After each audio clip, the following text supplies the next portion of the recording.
मङ्गलं भगवान् वीरो मङ्गलं गौतमो गणी मङ्गलं कुन्दकुन्दार्यो जैनधर्मोऽस्तु मङ्गलम् सर्वमङ्गलमाङ्गल्यं सर्वकल्याणकारकं प्रधानं सर्वधर्माणां जैनं जयतु शासनम्।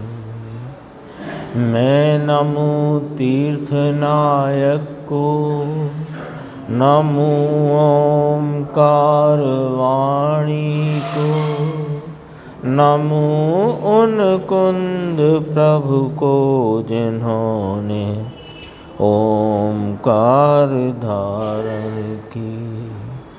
अहो उपकार जिनवर का कुंद का दिव्य वाणी का जिन कुंद ध्वनि दाता उनका हान स्वामी का। चिदानंदिक रूपाए जिनाए परमात्मने परमात्म प्रकाशाय नित्यं सिद्धात्मने नमः। योगेंद्र देव कृत यह जो परमात्म प्रकाश नाम का ग्रंथ और इसकी 88 नंबर की गाथा उसकी चर्चा पूज्य गुरुदेव श्री के कल जो अपन ने प्रवचन सुना 66 नंबर का, उसके पूर्वार्ध यानी पहले आधे हिस्से में 88 नंबर की चर्चा प्रारंभ हुई थी और आज जो अपन ने उसका उत्तरार्ध नाम अंतिम 30 मिनट का जो प्रवचन सुना है उसमें वह चर्चा पूर्ण हुई। यद्यपि अगले प्रवचन में भी इसकी भावार्थ से चर्चा गुरुदेव श्री दोबारा लेंगे। तो अपन 88 नंबर की गाथा का जो कल अपन चर्चा में नहीं ले पाए थे वो हिस्सा वो अंश भी लेंगे और आज की चर्चा में से भी कुछ लेंगे और बाकी कल अपन उसको कवर अप कर लेंगे। तो 88 नंबर गाथा उतनी ही महत्वपूर्ण है। आप लोग को याद होगा 68 नंबर गाथा एक परमात्म प्रकाश की आई थी, वो भी बहुत महत्वपूर्ण गाथा थी और ये भी बहुत महत्वपूर्ण गाथा है। इसका एक बार अन्वयार्थ पढ़ते हैं और इसकी अंतिम लाइन जो मुख्य है वहाँ से अपनी चर्चा प्रारंभ होगी कि आत्मा बौद्ध का आचार्य नहीं है। अच्छा, ये लगाया नहीं अभी मैंने।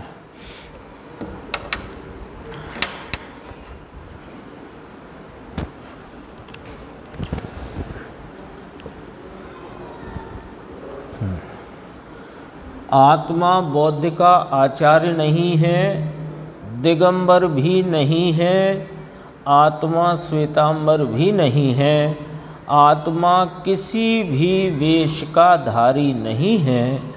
अर्थात एक दंडी त्रिदंडी हंस परमहंस सन्यासी जटाधारी मुंडित रुद्राक्ष की माला तिलक कुलक घोष इत्यादि वेशों में कोई भी वेशधारी नहीं है। ये गाथा में इतनी बात कही। यदि ये सब नहीं है तो फिर क्या है? ये तो प्रश्न उठ आएगा ना अपने आप। ये प्रश्न अपने आप उत्पन्न हो आएगा कि ये सब कुछ नहीं है तो क्या है?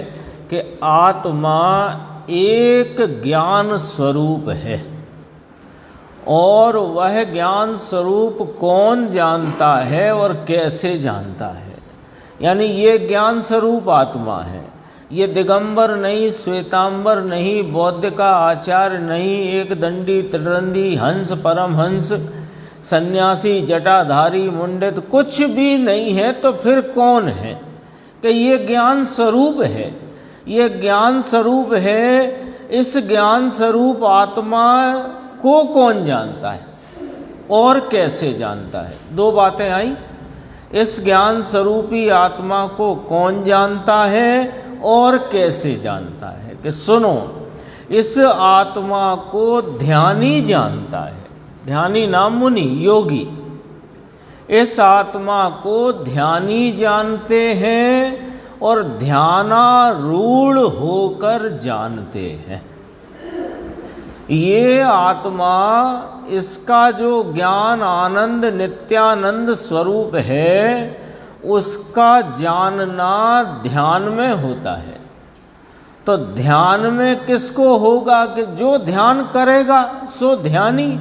तो ध्यानी को होता है, ध्यान में होता है। तो ध्यानी मुनि आया ना, देखो इसको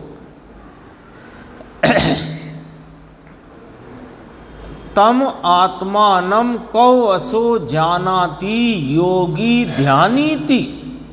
जो योगी नाम ध्यानी ध्यान आरूढ़ होकर के इस आत्मा को जानते हैं, ध्यान करते माने उसी को ध्याते हैं। अब अपन थोड़ा विचार करते हैं कि ध्यान किसको कहा। जिनागम में, जिन शासन में ध्यान, यहाँ अपनी बात चलती है धर्म ध्यान की। धर्म ध्यान की क्यों कि पर पदार्थों को जानने रूप परिणमते दुख रूप ध्यान की बात यहाँ नहीं है। स्वरूप को जानने में प्रवर्तित जो ध्यान है वही वास्तव में ध्यान है और उसी में आनंद की प्राप्ति है। आनंद की प्राप्ति है, आनंद की बढ़वारी है, आनंद की पूर्णता है। किस में कि ध्यान में। वो एकाग्र चिंता निरोध ध्यानम आई थी ना बात। तो ध्यान क्या है अपन यहाँ से समझते हैं। आजकल ध्यान का बड़ा चक्कर चल गया है। चक्कर नाम इंग्लिश में आजकल उसे मेडिटेशन के नाम से बहुत प्रचलित हो गया है। मेडिटेशन करो, मेडिटेशन करो, मेडिटेशन करना चाहिए। पर मेडिटेशन यानी ध्यान, तो ध्यान कहते किसे हैं पहले ये तो समझ लो। ध्यान कहते किसे हैं यह समझ लेना अपने को यहाँ अभीष्ट है, जानना चाहिए। तो जिनागम में ध्यान की जो परिभाषा कही एकाग्र चिंता निरोध ध्यानम, उसी बात को अपन थोड़ा विचार में सरलता से लें तो एक विषय को जानने में प्रवर्तित लगा हुआ उपयोग, उसका नाम ध्यान है। आगे ख्याल में आई। ध्यान माने क्या कि एक ही विषय को, एक ही है अग्र जिसमें, एकाग्र एक ही है अग्र जिसका, एक ही है मुख्य जिसमें। तो एक ही विषय को मुख्य करके उसको जानने में लगा हुआ जो उपयोग का प्रवर्तन है उसका नाम ध्यान है। ये परिभाषा बनी। आ गई सरलता से। एकाग्र चिंता निरोधो ध्यानम। चिंता का निरोध माने बाह्य प्रवृत्ति के निरोध रूप और एक स्वरूप की मुख्यता रूप से, यानी स्वरूप को मुख्य करके और बहिर्मुख वृत्ति को रोककर जो उपयोग की धारा, जो जानने की प्रवृत्ति, जो जानने का व्यापार एक विषय को मुख्य करके चलता रहे तो उसका नाम ध्यान है। बात ख्याल में आई। इसमें क्या अर्थ निकल करके आया। ध्यान क्या है कि ध्यान जानने की प्रक्रिया का नाम ध्यान है। ख्याल में आई ना बात। जानने की ध्यान कहते हैं ना। तो अभी ध्यान की बहुत सारी बात इसमें आज अपने सामने आने वाली है। अभी तो अपन उसकी फ्रेम देख रहे हैं कि क्या है ध्यान का। ध्यान किस क्रिया का नाम हुआ अभी जो सामने आई, एकाग्र चिंता निरोध ध्यानम, यानी बहिर्मुखी चिंता नाम विकल्प रूप वृत्ति के निरोध रूप और एक चैतन्य परमात्मा ही जिसमें मुख्यता से वर्तता है, ऐसी जानने रूप प्रवर्तन को ध्यान कहते हैं। यहाँ अपन धर्म ध्यान की बात कर रहे हैं। ठीक है। क्योंकि यहाँ ध्यानी मुनि लिया ना, ध्यानी मुनि आत्मा को अपने ध्यान द्वारा जानते हैं, ध्यान आरूढ़ होकर जानते हैं, उस उपयोग की दशा के प्रवर्तन द्वारा जानते हैं। तो अभी पहले यहाँ बोर्ड पर अपन लिख लेते हैं कि ध्यान यानी जानने का काम। स्पष्ट हुई क्या ये बात? ध्यान माने क्या हुआ, अर्थ निकल कर क्या आया? ध्यान माने जानना, जानने का जो कार्यक्रम है, जान यानी आ गई ना बात, जानना, एक विषय को मुख्य करके जानने की जो प्रवृत्ति है, उपयोग का जो प्रवर्तन है, उसका नाम ध्यान है। तो जानना हुआ ना ध्यान, जानना ही तो ध्यान हुआ, पक्की बात। अब ये देखो कि जानना कैसे होता है। ज्ञान स्वभाव के व्यापार को जानना कहते हैं कि मेरुदंड को सीधा रखना, कि पद्मासन लगाना, कि आंख बंद रखना, कि मन के विकल्पों में प्रवृत्ति करना, इसको जानना कहते हैं। जानने का कार्य ही तो ध्यान सिद्ध हुआ। ध्यान किसे कहते हैं? आजकल बड़ा नाम चला मेडिटेशन, तो चलो मेडिटेशन बोलो, क्या दिक्कत है? पर ध्यान की परिभाषा क्या निकल करके आई? एक विषय को मुख्य करके जानने का जो व्यापार है, उसका नाम ध्यान है। ठीक है, इसमें कोई आपत्ति, इसमें कोई आशंका? तो जानने का काम जब ध्यान है, तो ध्यान में मेरुदंड की का सीधा रहना, पद्मासन का होना, आँखों का बंद रहना, मन के विकल्पों की मन के द्वारा प्रवर्तित मन की एकाग्रता करना। तो मन की एकाग्रता तो विकल्प की उत्पादक है, मन की एकाग्रता तो विकल्प की उत्पादक है। एक बात, मन की एकाग्रता है ना, तो मन की एकाग्रता भले तो वो तो बहिर्मुखी है ना, मन के द्वारा आत्मा तो जाना नहीं जाता, मन के द्वारा तो आत्मा के अतिरिक्त पर पदार्थों को जानने में व्यापार चलता है। तो वो तो विकल्प ही उत्पन्न होगा ना, बहिर्मुख उपयोग में तो विकल्प उत्पन्न होगा। तो मन की एकाग्रता भी विकल्प उत्पादक है। ठीक है, तो फिर जो मन के द्वारा वृत्ति है वो भी ध्यान नहीं, या धर्म ध्यान की बात चलती है। और जानने के काम को ध्यान कहते हैं, तो ये शरीर के सीधा रहना, पद्मासन, मेरुदंड, आंख बंद, इन सब से ध्यान होगा, ये बात अत्यंत निराधार है। क्योंकि जानने के कार्य को ध्यान कहा गया है, और जानने का कार्य ज्ञान स्वभाव से होता है। जानने का कार्य ज्ञान का भाव है, ज्ञान का कार्य है, ज्ञान का परिणमन है। तो शरीर का कोई भाव भाग उसमें कार्य करे ध्यान का, यह बात निराधार है। आ गई ना बात स्पष्ट? तो जितनी भी ध्यान की चर्चा जिनागम में, यहाँ बात धर्म ध्यान की है। ऐसे जिनागम में 4 ध्यान कहे, आर्त ध्यान, रौद्र ध्यान, धर्म ध्यान, शुक्ल ध्यान। आर्त ध्यान, रौद्र ध्यान तो हमारा चलता ही रहता है, वो कोई बात वास्तव में विश्लेषण का भी विषय नहीं है, वो बात चर्चा का भी विषय नहीं है। यहाँ तो विषय है धर्म ध्यान, और धर्म ध्यान पूर्वक शुक्ल ध्यान। धर्म ध्यान की उग्रता का नाम शुक्ल ध्यान है। तो अपन बात कर रहे हैं धर्म ध्यान की। धर्म ध्यान किसको जानते हुए परिणमेगा? आत्मा को जानता हुआ जो ज्ञान का व्यापार है, उसका नाम ध्यान है। ठीक है, अब देखो यहाँ पर कहा यह आत्मा एक ज्ञान स्वरूप है, उस आत्मा को ध्यानी मुनि ध्यानारूढ़ होकर जानते हैं, ध्यान करते हैं। यहीं से बात प्रारंभ हुई। अब अपन गुरुदेव के व्याख्यान में आते हैं, पेज नंबर 97। ज्ञान स्वरूप है उस आत्मा को ध्यानी मुनि क्या कहते हैं?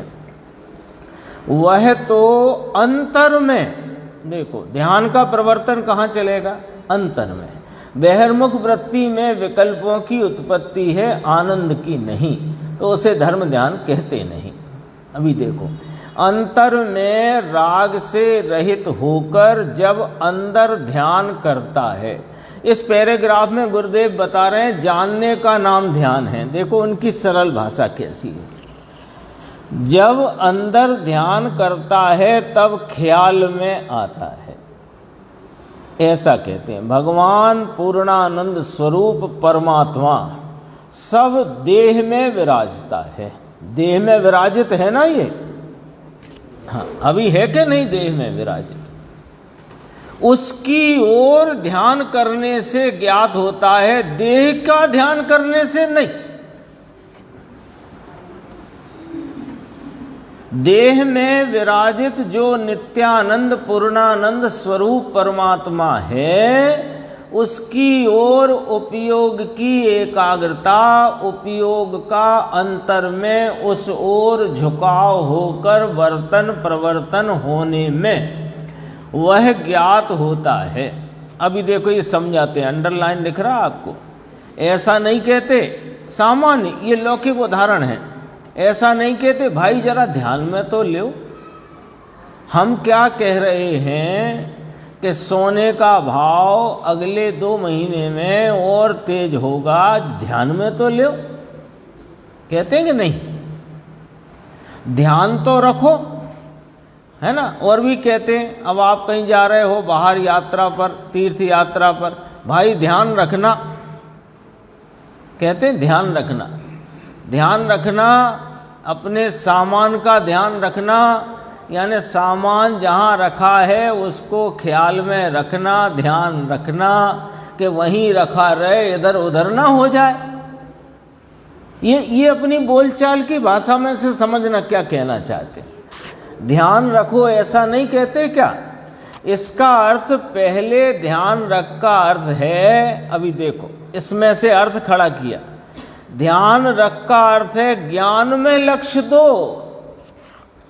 ध्यान रखो, आत्मा कैसे जानने में आएगा कि ध्यान में जानने में आएगा। तो हम वही तो हम पहले से कह रहे हैं, ध्यान करो ध्यान करो ध्यान करो, हैं जरा बैठा करो सीधे हो करके, और यूँ करके और यूँ करके बैठो, और ऐसे करके बैठो और ऐसे करके बैठो। ध्यान पहले ध्यान करो भाई, ध्यान में आत्मा प्राप्त होता है।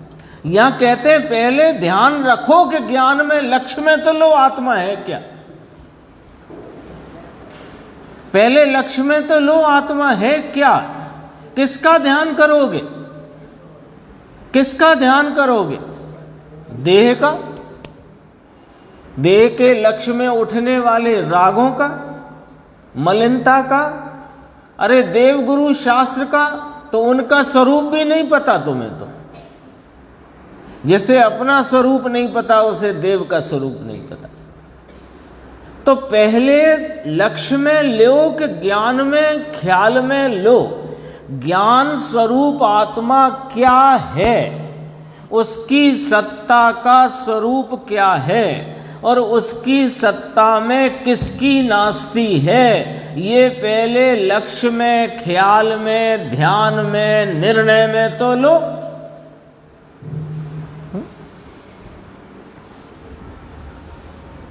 पश्चात देखो एक 2 लाइन में पूरा मामला कह दिया गया है। पहले ज्ञान में लक्ष्य दो, तो ज्ञान में लक्ष्य दो माने ज्ञान में ज्ञान स्वरूप आत्मा का निर्णय करो कि इसकी सत्ता का स्वरूप क्या है, किस प्रकार है, और इसकी सत्ता में किसकी नास्ती है, जो चर्चा इस गाथा के भावार्थ में ली गई है। अभी आएगी वो, किसकी अस्थि है, किसकी नास्ती है। पश्चात ध्यान रख का अर्थ, 2 ध्यान रखना हुए भाई। ध्यान में ध्यान रखना, तो ध्यान में ले यानी कि ज्ञान में ले कि इसका वास्तविक स्वरूप क्या है।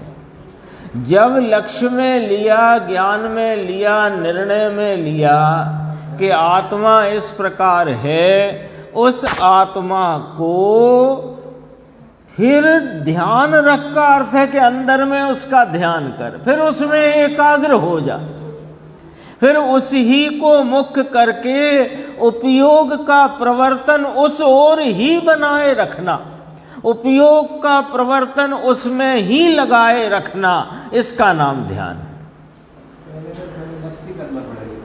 भाई जिसका ध्यान करना है वो तो पहले नक्की करो।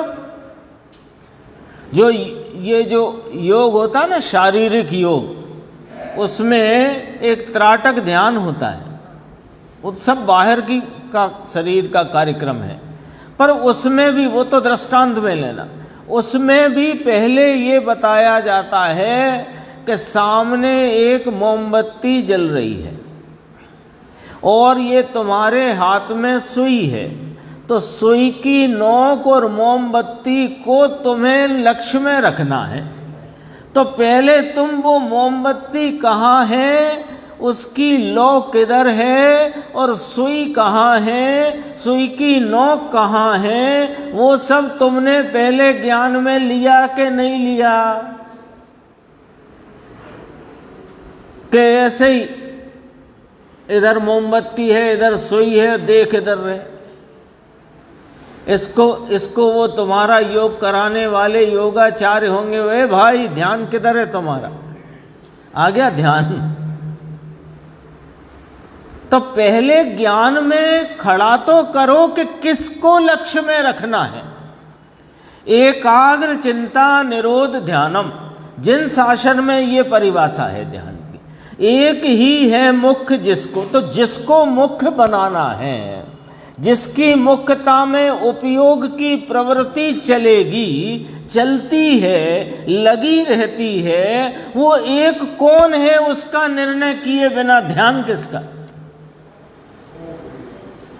ये बात यहां कही गई। देखो, ध्यान रखकर अंदर का अर्थ अंदर में ध्यान कर, ध्यान में लक्ष्य में पहले लो, पहले ख्याल में लक्ष्य में यह बात लो, क्या निर्णय करो, लो माने निर्णय करो, अवधारित करो कि आत्मा शरीर से, वर्ण से, गंध से, वेद से, गति से, लिंग से, वो सब आ गए ना, मैं ब्राह्मण नहीं, ये नहीं, ये नहीं, इन सब से भिन्न है, ऐसा ज्ञान में ख्याल में लो,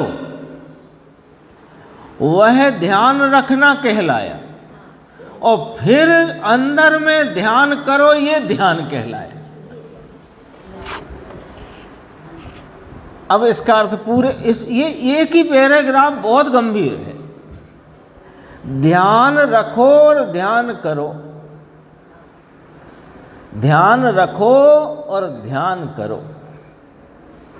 ध्यान रखो माने उसको पहले लक्ष्य में, ख्याल में, निर्णय में, अपनी बुद्धि में अवधारित तो करो कि मेरी सत्ता में क्या है और मेरी सत्ता में किसकी नास्ती है, जो असत है वो क्या है और जो सत है सो क्या है, ये लक्ष्य में लेकर के फिर उस विषय का जो निर्णीत विषय है उसको मुख्य करके उपयोग को उसमें जोड़ दो, और जोड़ करके वह उपयोग उसी को मुख्य करके प्रवर्तित बना रहे, इसका नाम ध्यान है।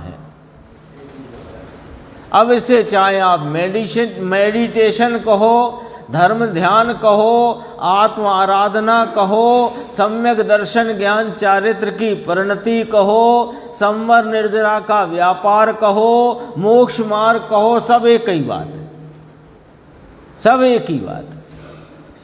देख लो, अब नीचे गुरुदेव ने इसकी भी खुलासा कर दी। मुमुक्षु ने पूछा, आंख मीच कर बैठे तो ध्यान कहें कि ना कहें उसे? कमर सीधी, पद्मासन, हाथ सीधे हैं और आंखें बंद, अब ऐसे ध्यान कहना कि नहीं? तो देखो उत्तर, आंख मीच कर बैठा तो उसमें भला क्या हुआ तेरा? अंधा भी आंख मीच कर बैठता है, उसके तो आंखें ही नहीं है। बहुत देखो, इस एक वाक्य बोला है यशवंत, एक वाक्य बोला है, इस वाक्य में सारी बात कह दी। अंधा आंख मीच कर बैठता है, मीची उसकी तो मिची हुई है, अंधे की तो बंद ही है, तो उसे तो बहुत ध्यान होता होगा।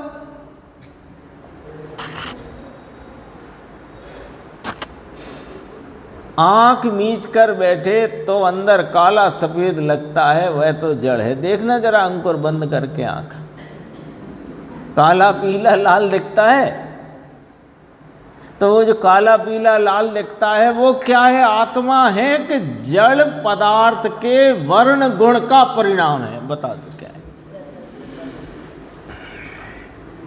समझ में ही नहीं आ रही लोगों को बात। क्या हुआ है? अनादि से इस चमड़े को मैं माना है, और इस चमड़े के भरोसे चमड़े को रखकर, चमड़े को छोड़कर, चमड़े को टेढ़ा करो, चमड़े को सीधा करो और ध्यान हो जाएगा। भाई जो चीज है ही नहीं तेरी, क्या हो जाएगा? झाड़ू लगाने से रोटी बन जाएगी? 2 कमरे झाड़ दो, मुझे बहुत भूख लगी है, रोटी बन जाएगी? बता दो कैसे बन जाएगी?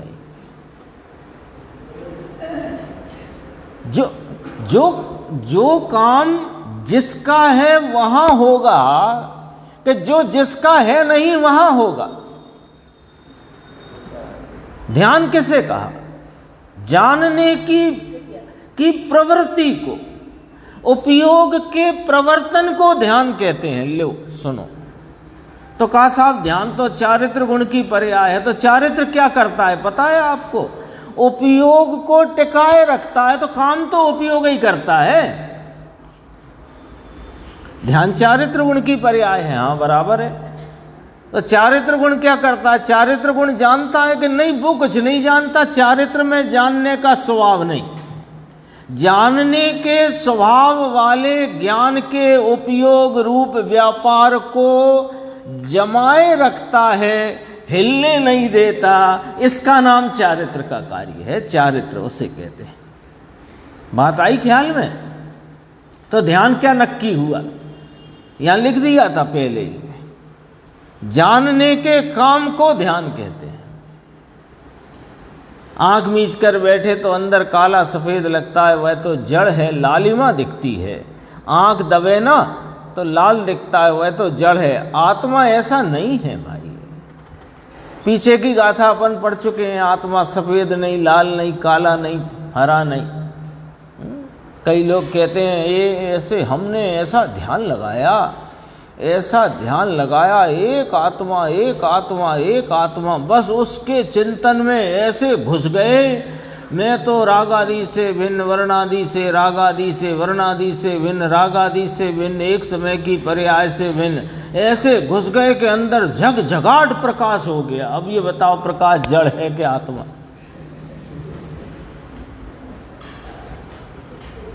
अरे वो तो एक ज्ञान प्रकाश, एक उपमा से बात की। ज्ञान भानु का उदय हुआ, अब भानु प्रकाश रूप है, वो जड़ प्रकाश है। और यहाँ ज्ञान भानु तो एक उपमा से बात की। अंदर एकदम जगजगाट सी हो गई और ऐसा प्रकाश, कभी ऐसा दिव्य प्रकाश खिल गया अंदर। अरे प्रकाश जड़ है, वो दिव्य हो चाहे कोई सा हो। आत्मा के अनुभव में अतीन्द्रिय आनंद का वेदन होता है, प्रकाश प्रकाश दिखता है, ये बातें कोई है ही नहीं। तो दिखना माने चक्षु इंद्री का विषय, दिखने के प्रकाश आदि मूर्तिक है कि नहीं? तो मूर्तिक पदार्थ चक्षु इंद्री का प्रतिनियत विषय है, और आत्मा इंद्रिय का विषय ही नहीं है। लो, मन का विषय नहीं, इंद्रिय का विषय नहीं। इंद्रियातीत, मन से अतीत, वचनातीत, अनुभव गोचर है। इसलिए सब बातें ख्याल में रखना। देखो आत्मा ऐसा नहीं है, और किसी समय ऐसा सफ़ेद सफ़ेद दिखता है, वही झगझगाट। वह तो रंग है, समझ में आया, वो कोई आत्मा होता नहीं। आत्मा आनंद के फुआरे, आनंद के स्फुरायमान होकर, आनंद की बौछार के सहित वहाँ पर अनंत गुण की निर्मलता से, पर्याय में वेदन रूपता से प्रकट होता है। आगे आएगी चर्चा। भगवान आत्मा अपने ज्ञान स्वरूप से ज्ञात होता है। ध्यानी मुनि ध्यानारूढ़ होकर जानते हैं। भाषा क्या करते हैं? ये परमात्म प्रकाश की शैली ऐसी है कि जब अपनी ज्ञान परिणति को ज्ञायक के साथ जोड़ दिया तो उस समय ख्याल में आता है कि यह मैं आत्मा हूँ, और उसमें ही फिर उपयोग का लगा रहना सो ध्यान है। धर्म बहुत सूक्ष्म है, कठिन बात भाई, धर्म बहुत सूक्ष्म है। लोग बाहर से ऐसा मानकर बैठे हैं भक्ति, व्रत, तप, दान, पूजा, यात्रा धूल भी धर्म नहीं है। सुनो तो सही, धर्म तो अंदर में, धूल भी नहीं का अर्थ क्या? उसमें पुण्यानुबंधी पुण्य भी नहीं है। अभी चलती थी ना बात, लक्ष्मी का खर्चा वो का, हम समूसरण 17,000 का, उस जमाने में 50 साल 60 साल पहले 17,000 का समूसरण चांदी का लाए। तो न काय को लाए, ये यहाँ जरूरत नहीं है ये चांदी सोने की। यदि तुम्हें धन खर्च करना है तो ये सिद्धांत की पुस्तकें हैं, शास्त्र हैं, इनकी कीमत कम करो, घर घर में पहुँचाओ। ऐसी बात आई थी ना सीडी में। सोने चांदी की जरूरत नहीं है। फिर कहा लक्ष्मी तो पुण्य की दासी है। गेहूं होगा तो भूसा होगा ही होगा, और गेहूं भूसा भी वो गेहूं कौन सा? स्वरूप की आराधना का। पुण्यानुबंधी पुण्य भी नहीं है। भगवान आत्मा ज्ञान स्वरूप चैतन्य बिंब, चैतन्य सूर्य, चैतन्य के नूर के तेज का पूर है। अब देखो यहाँ नूर भी कह दिया, तेज भी कह दिया, प्रकाश भी, ये उपमा की बात है। 99 पेज पे आते हैं अपन। थोड़ी और चर्चा ध्यान के संदर्भ से यहाँ पर ली है। देखो द्रव्य संग्रह की गाथा याद करी, 47 द्रव्य संग्रह। पंडित जी उसका तो लोगों को बहुत अभ्यास है, यानी जैन हो तो 2 तत्वार सूत्र और द्रव्य संग्रह, ये तो एकदम सब लोग ही पढ़ते हैं। समय सार से परहेज हो वे भी पढ़ते हैं। देखो दुविहम पि मोक हेयम झाणे पाव नदी जम मुणि नीमा तमहा पयत चित्ता जूयम झाणम समब सह। मुनि नियम से दोनों प्रकार के भी मोक्ष के कारणों को ध्यान से प्राप्त करते हैं। क्या कहा? नियम से माने निश्चित ही। दोनों प्रकार के मोक्ष मार्ग, तो मोक्ष मार्ग 2 प्रकार हैं कि पहले सुन लो, नहीं तो फिर कंफ्यूजन होगा। मोक्ष मार्ग एक ही है, उसका निरूपण 2 प्रकार है। निरूपण में आए दोनों प्रकार के मोक्ष के कारण मोक्ष के मार्ग को ध्यान में प्राप्त होते हैं, करते हैं, ये बात कही। इसी में आगे बढ़ के अपन देखते हैं 100 नंबर पेज पे। ध्यानी मुनि अथवा ध्यानी आत्मा, ये तो 3 रत्नत्रय साथ में लेना है ना, इसलिए मुनि नाम लेकर के बात की है ना। ख्याल में लेना कि ये आपने तो कहा मुनि ध्यान में प्राप्त करते हैं, और गृहस्थ कैसे प्राप्त करें?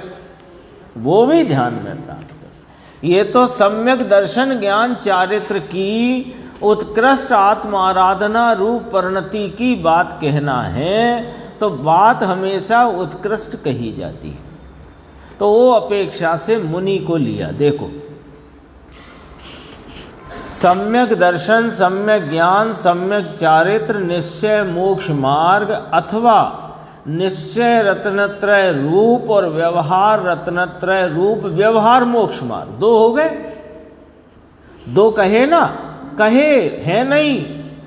मोक्ष मार्ग एक है, निरूपण 2 प्रकार है। वो ही देखो दोनों ध्यान में प्राप्त होते हैं। तो ये दो कैसे हो गए साहब जब एक ही होता है? तो आपने ही कहा, पंडित टोडरमल जी साहब ने भी कहा, सभी आचार्यों ने कहा, मोक्ष मार्ग तो एक ही है, उसका निरूपण दो प्रकार है। तो ये जब एक है तो दो प्रकार कैसे हो गए? है ना? अभी अपन कहेंगे ये साहब एक ही उंगली है, अब एक उंगली है, इसके दो प्रकार कैसे हो गए? वो समझाओ हमें, ऐसा प्रश्न हो सकता है ना। इसलिए दो लाइन में जवाब है। जो अंतर में आनंद के नाथ की अनुभव दशा हुई, वह दशा तो निश्चय रत्नत्रय जानिए, और साथ में अभी पूर्ण वीतरागता नहीं होने से, अल्पता रही होने से, अबुद्धि पूर्वक का राग रहा, उसे व्यवहार मोक्ष मार्ग का आरोप देकर व्यवहार मार्ग है ऐसा कहने में आया है। अभी थोड़ा ध्यान देना यहाँ पर। अबुद्धि पूर्वक का राग लिया, बुद्धि पूर्वक के राग को न लिया है। बुद्धि पूर्वक का राग यानी 5 महाव्रत 28 मूल गुण का राग, मुनि के संदर्भ से ही बात कर रहे हैं, मुनि के संदर्भ से। तो 28 मूल गुण और 5 महाव्रत का राग और बाह्य में देह की नग्न दशा, ये असद्भूत उपचरित व्यवहार नय में डाली गई है। अभी इसी गाथा के भावार्थ में। यति का लिंग बाह्य लिंग आत्मा नहीं, आत्मा के स्वरूप में नहीं। आ गई ना बात, आई है। 17वां बोल अलिंग ग्रहण, गाथा 172 प्रवचन सार। यहाँ देखो, इसलिए यहाँ पर अबुद्धि पूर्वक का राग, देखो मुनि को लिया। ये गुरुदेव की व्याख्या में आप देखो कितनी बारीकी होती है। ऐसे ही नहीं बोल देते हैं कोई भी शब्द, टीका जैसी बोलते हैं जैसे कोई। अब ये तो कोई ने उन्हें लिख के थोड़ी रखी थी पुस्तकें, वे तो अपनी सभा में बांचते थे और फिर वो तो अपन ने बाद में ये सब रिकॉर्डिंग में से नोट करके ये पुस्तक आकार के रूप में अपने सामने ये आ गई। देखो बात चल रही है मुनि की, नंबर 1। यशवंत भाई ध्यान देना जरा, सब लोग ध्यान देना। बात किसकी चल रही है? मुनि की, और मुनि के ध्यान की। ध्यान की माने शुद्ध स्वरूप में एकाग्रता की।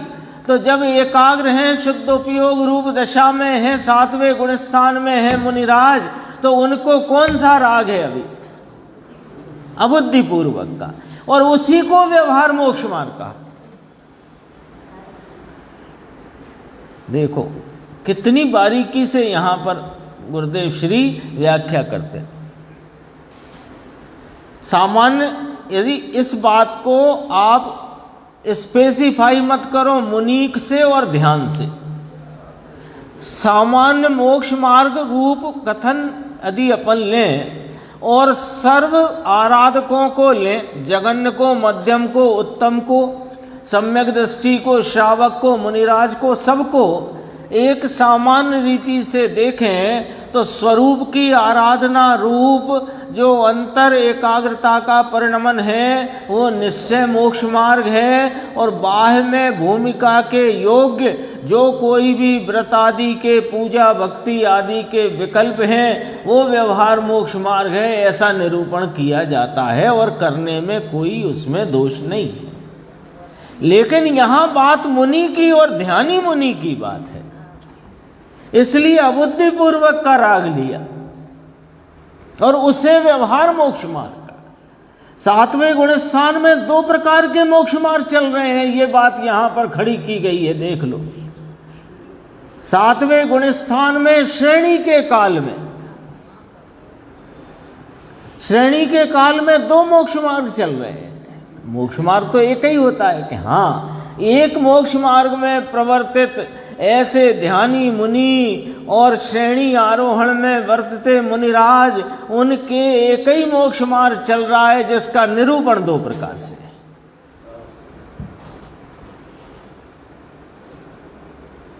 यदि अंतर एकाग्रता पूरी है तो मुनि नहीं, मतलब आराधक नहीं, फिर तो साध्य दशा को प्राप्त है, साधक नहीं।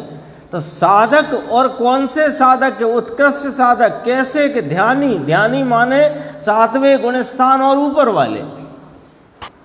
वहां अभी 10वें गुण स्थान तक बंद है, नाम अबुद्धि पूर्वक का राग खड़ा रहता है वहां पर। सब बात इतनी एकदम राई रत्ती तौला मासा से तुली तुलाई है इस जिन शासन में, एक एक बात। देखो आगे बढ़ते हैं। अब यहां से भावार्थ की बात शुरू होती है। थोड़ी सी लेते हैं, फिर अपन ज्ञान गोष्ठी भी लेंगे आज, और भावार्थ की बात कल पूरी करेंगे इसको। देखो नीचे इसी पेज पे 100 नंबर पेज है ना, हाँ 100 नंबर पेज में नीचे, व्यवहार नय से यह आत्मा बंधक आदि यानी दिगंबर आदि वेशों को धारता है, तो भी शुद्ध निश्चय नय से कोई भी वेश जीव के नहीं हैं, ये सब वेश देह के हैं। नग्नपना वह तो जड़ है। नग्नपना आत्मा हो गया क्या? देखो सब बातें यहाँ पर ये प्रश्न रूप आया ना, नग्नपना प्रश्नवाचक लगा है ना, नग्नपना आत्मा का हो गया। तो गुरुदेव को मालूम नहीं है इसलिए पूछ रहे हैं कि हमको विचार के लिए छोड़ दिया है, हमको विचार के लिए ये पॉइंट छोड़ दिया कि विचार करो और जवाब दो, फिर हम आगे सुनाएंगे क्या कहते हैं। हम मुनि हैं, हम नग्न हैं। अरे नग्नपना वह तो जड़ की पर्याय मिट्टी की धूल की है। समझ में आया? देह के हैं कौन? नग्नपना, जीव के नहीं। यहां देह के आश्रय से जो द्रव्य लिंग है वह उपचरित सद्भूत व्यवहार नय से जीव का स्वरूप कहा गया है, कहा जाता है। क्या कहते हैं? अब देखो इसमें आ गया पंच महाव्रत के विकल्प और नग्नपना आदि। नग्नपना आदि, तो आदि में क्या लेना?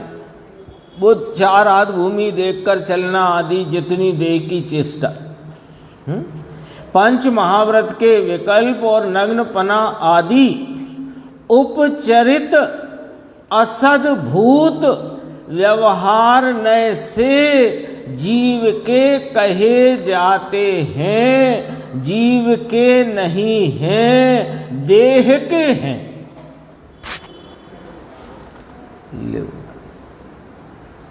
देखो चंद्रेश भाई अब प्रश्न उठेगा।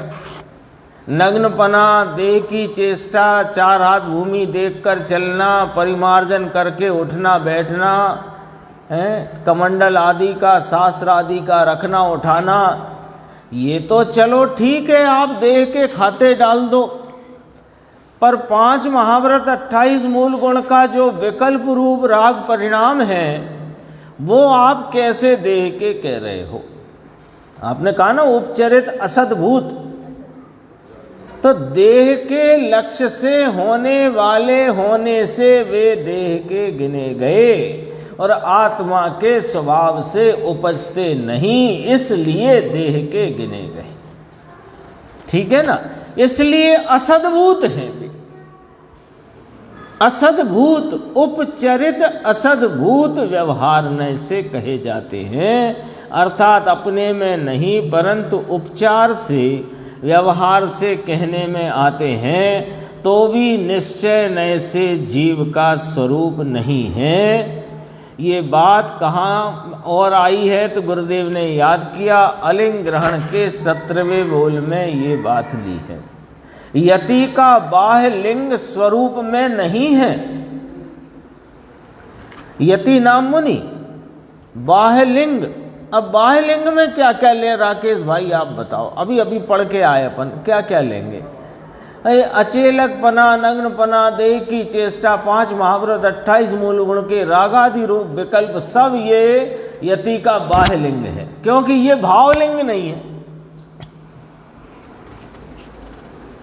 न्याय पकड़ लो, सीधी सी तो बात है। देह का नग्नपना रखो आप बाह्य लिंग में, लेकिन विकल्प रूप वृत्ति के वो भी बाह्य लिंग है।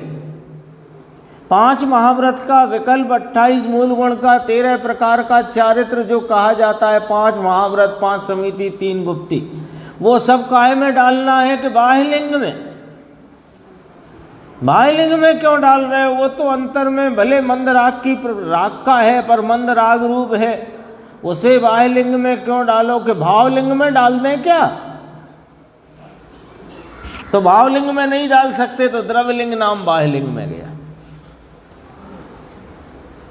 न्याय चलेगा कि नहीं कोई? कि मनमर्जी चलेगी? जिन शासन में तो अन्याय चले नहीं। हाँ, यही अन्याय और अनीति है वास्तविक। तो यति का बाह्य लिंग स्वरूप में नहीं है।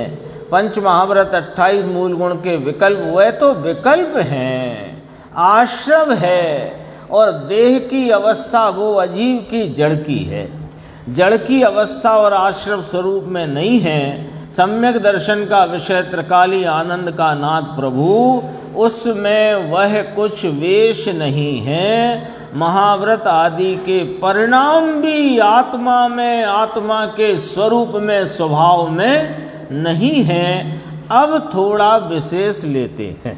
यहाँ से अपन कल चर्चा लेंगे और कल इसको पूर्ण करेंगे, और कल जो चलेगी उसमें भी कोई अंश विशेष होगा, उसको भी अपन लेंगे, क्योंकि यहाँ से बात अब थोड़ी बारीकी की आने वाली है कि वीतराग निर्विकल्प समाधि रूप भावलिंग भी आत्मा का नहीं है।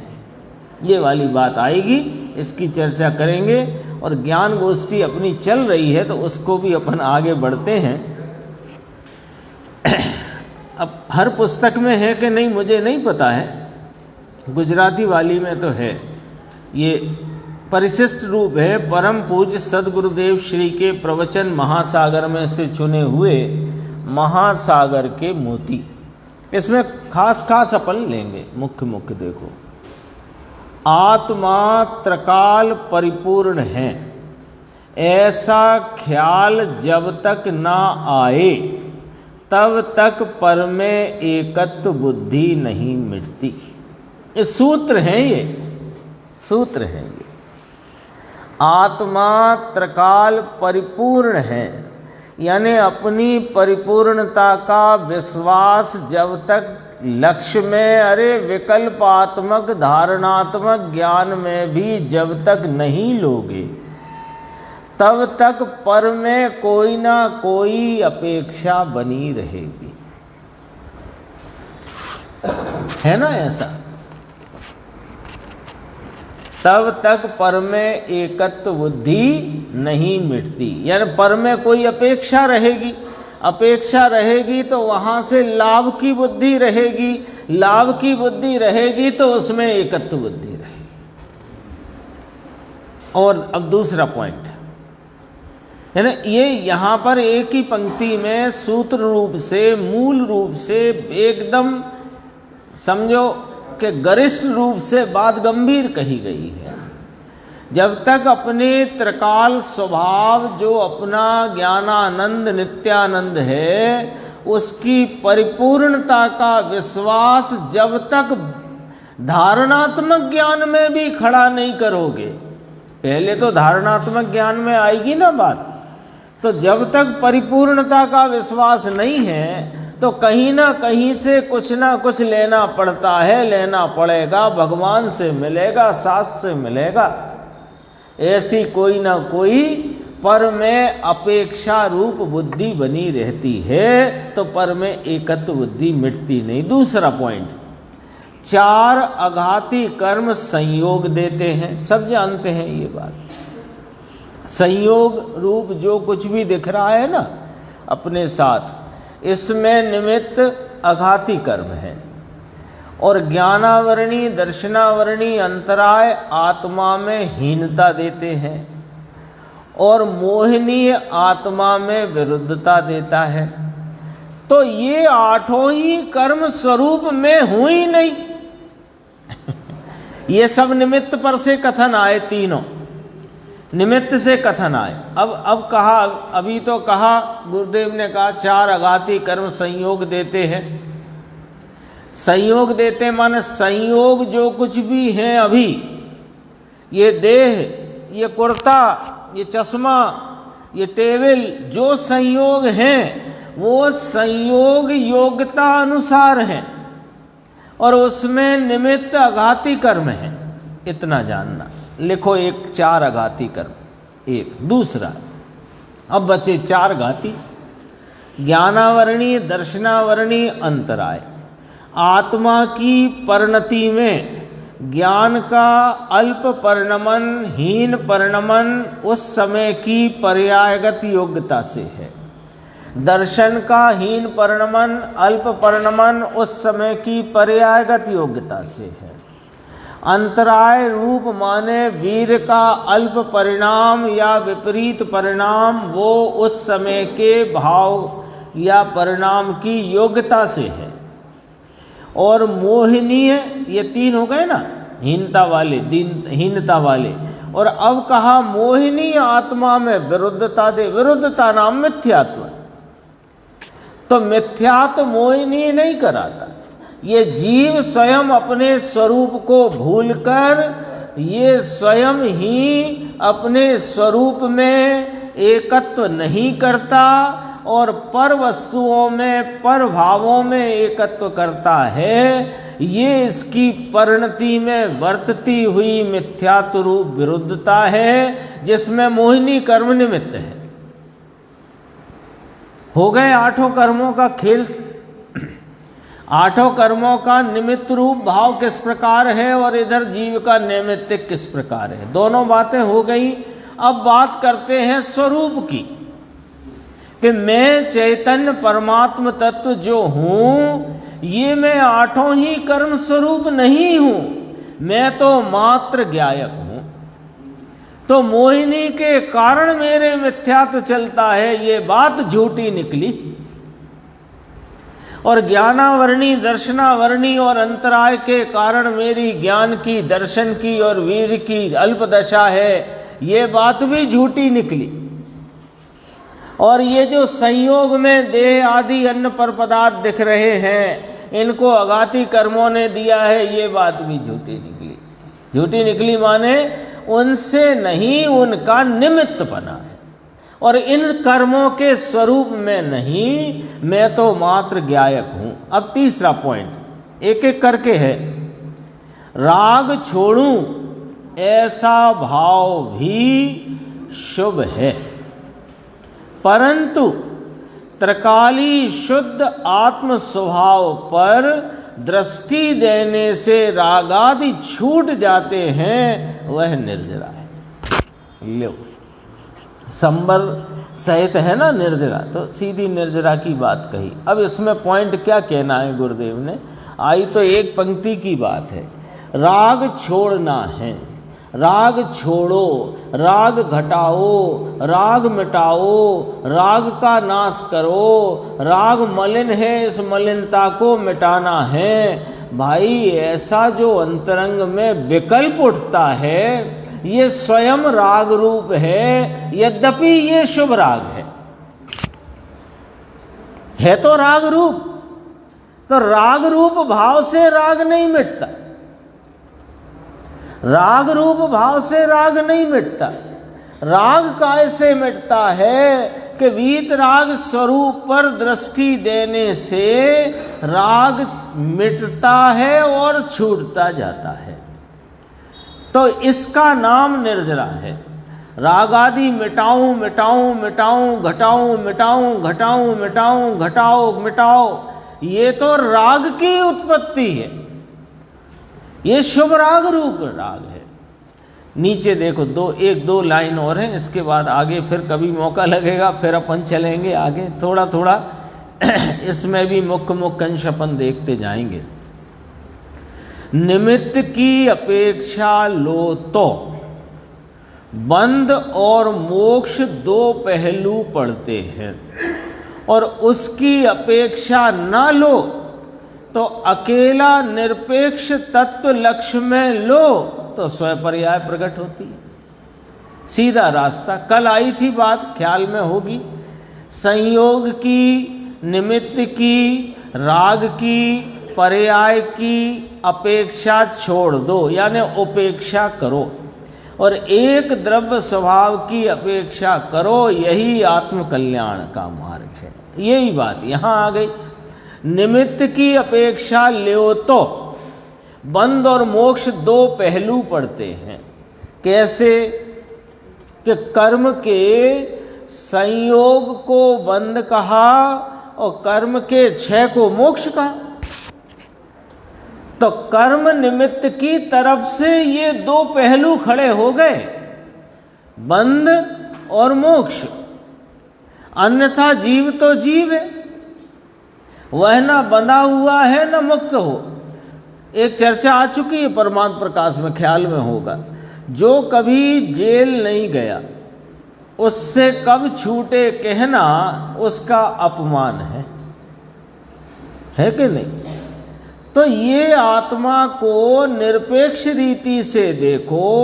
ऊपर वाला जो पॉइंट अपन ने पढ़ा कि आठों ही कर्म स्वरूप में नहीं, मैं तो मात्र ज्ञायक मात्र वस्तु आत्मा हूँ, ऐसा जो निरपेक्ष भाव को लक्ष्य में रखो तो मैं बंधा भी नहीं हूँ, तो बंधा नहीं हूँ तो छूटा भी नहीं हूँ। तो ये बंध और मोक्ष के दो पहलू खड़े ही नहीं होते। ये बंध और मोक्ष के दो पहलू, दो पना, ये तो कर्म निमित्त की अपेक्षा लेने से खड़ा हुआ। कर्म निमित्त जो है 8 कर्म, उनका संयोग बना रहना सो बंध कहा, और उनका संयोग से छूट जाना या क्षय हो जाना उसे मोक्ष कहा। तो आगे कहते हैं एक अकेला निरपेक्ष तत्व जो ना तो बंधा हुआ है और ना तो मुक्त स्वरूप, मुक्त कहो इसे, ना बंध कहो ना मुक्त कहो, एक ज्ञायक मात्र स्वरूप में हूँ, ऐसा ज्ञान के लक्ष्य में लक्षित करने से स्वय पर्याय आनंद आदि की निर्मल प्रकट होती है। यहाँ तक चर्चा आई, और चर्चा मौका देख के अपन आगे लेंगे।